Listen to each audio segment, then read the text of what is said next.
Palavra de especialista. Oferecimento Topcred, a sua solução financeira. Olá, ouvintes do programa Interação 98. Aqui quem fala é a doutora Larissa Prandi. Eu sou médica oncologista pediátrica, atuo atualmente na Santa Casa de Marília, uma cidade aqui do interior de São Paulo. E hoje vou conversar com vocês um pouquinho sobre a importância do diagnóstico precoce nas crianças e adolescentes com câncer. Mas então, o que é o câncer, né? O câncer é um nome dado a um conjunto de mais de 100 doenças que têm em comum o crescimento desordenado de células que invadem os tecidos e os órgãos. Então, normalmente você tem ali o organismo, né, principalmente das crianças, aquelas células se regenerando 24 horas por dia, a célula morre e nasce. Morre e nasce as células normais que formam os tecidos e posteriormente formam os órgãos. A célula cancerígena, né, a célula maligna do câncer, por algum agente cancerígeno, na maioria das vezes uma mutação genética ou menos comum, um fator ambiental, faz com que essa célula nasça então cancerosa. E essa célula ela vai se proliferando e formando o câncer que invade os tecidos normais, impedindo de que esse órgão funcione normalmente. Os principais tipos de câncer infanto-juvenil são, em primeiro lugar, a leucemia, em segundo lugar, os linfomas, seguidos em terceiro lugar pelo tumor de sistema nervoso central.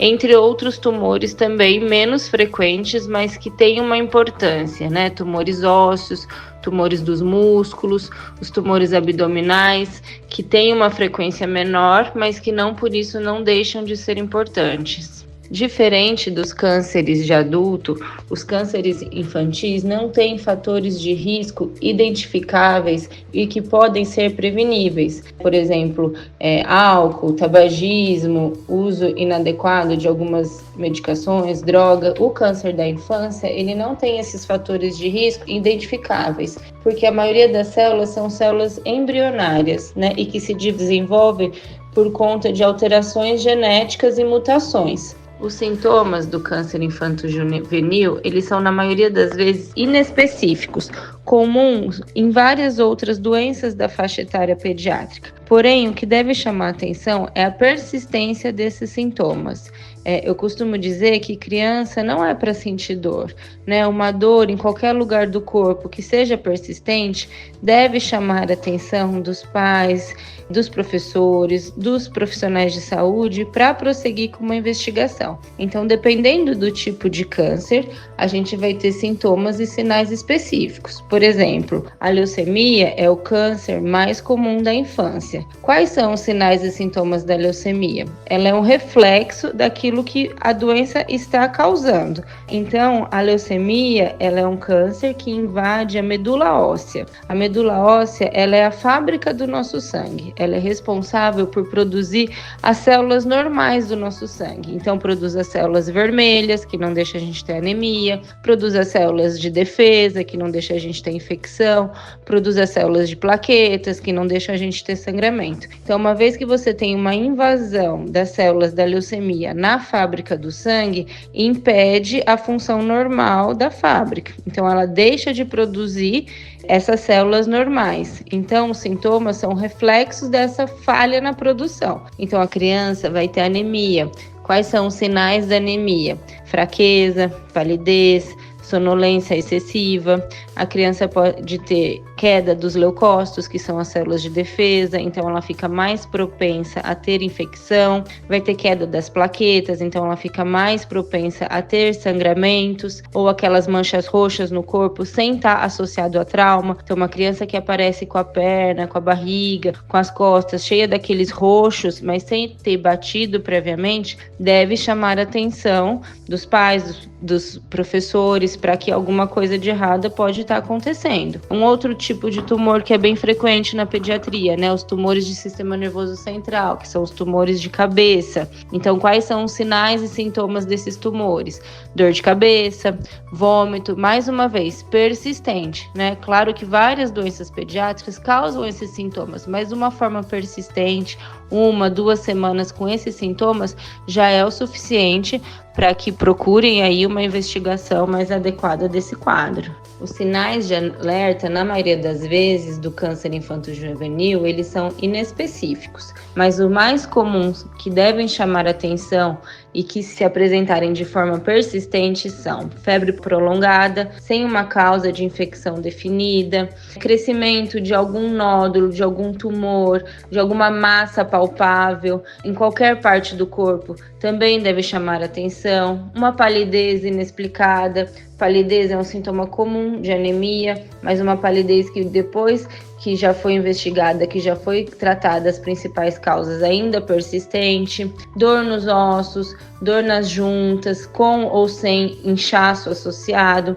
uma perda de peso também inexplicável, então manchas roxas, sangramentos pelo corpo sem machucado associado, vômitos com dor de cabeça, diminuição da visão, perda do equilíbrio, também são sinais inespecíficos, mas que devem ser investigados se persistentes. A melhor forma de a gente conseguir fazer o diagnóstico precoce é que essas crianças e adolescentes elas façam um acompanhamento periódico com o médico, né? Ou pediatra ou médico da saúde, porque esse médico acaba conhecendo essa criança e consegue identificar de uma forma mais rápida quando acontece alguma coisa de errado. Porque se essa criança só frequenta os médicos no pronto-socorro, então cada vez que vai até o hospital é um médico diferente que não teve contato com essa criança, a chance dele conseguir perceber que realmente tem alguma coisa de errado é muito menor.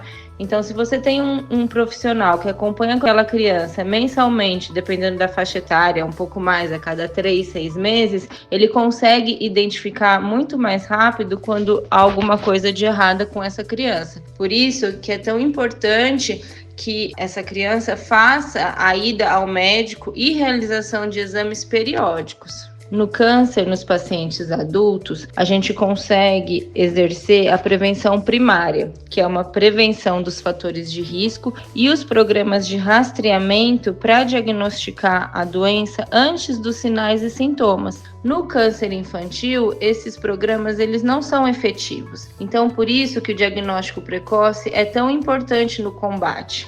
Uma vez que você faz o diagnóstico precoce, você consegue diminuir a intensidade do tratamento. Dessa forma, você melhora a resposta e também diminui muito a toxicidade e as sequelas que esse tratamento pode causar. Uma vez feito o diagnóstico do câncer infanto-juvenil, o tratamento ele consiste em 3 bases: cirurgia, quando possível, seguido de quimioterapia e radioterapia. Radioterapia é aquela radiação, né, que você provoca um processo inflamatório com a destruição celular, e a quimioterapia é um conjunto de medicações que atuam também para a morte celular da célula cancerígena. Então a quimioterapia nada mais é do que medicação, mas é um conjunto de medicação. Então existe quimioterapia que é comprimido, que é injeção subcutânea, injeção intramuscular, soro na veia, e junto esse conjunto dessas medicações que formam a quimioterapia, que é essencial para o tratamento do câncer. Só na Topcred, você aposentado e pensionista do INSS encontra a menor taxa de juros e o maior valor liberado.